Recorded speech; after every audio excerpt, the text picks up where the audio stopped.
In this tutorial, I'll show you how to reorder PDF pages using Adobe Acrobat. Welcome to this video. My name is David and I hope you're well wherever you are around the world. Now, I've got a PDF with me here and I'll just open it up.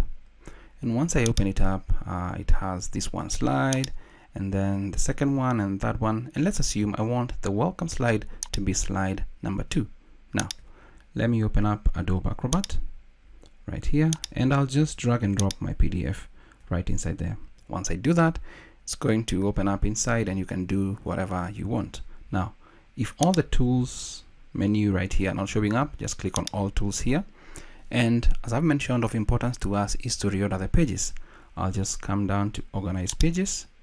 And once I do that, we're going to get this new interface where you see all the slides individually. So we want to have slide number 4 as slide number 2 right there. So what do I need to do?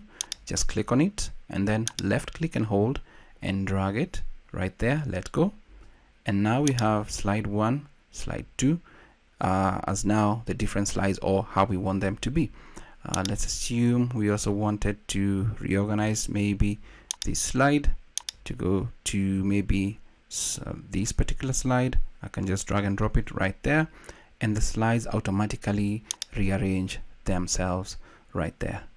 So once you're done, always click on menu, save as, and then you can save it with whatever file name that you want. You can actually call it underscore reorganized. Click on save, and that is how you can easily reorder PDF pages using Adobe Acrobat. That's it for this video. I hope it's of value to you. Thanks for watching.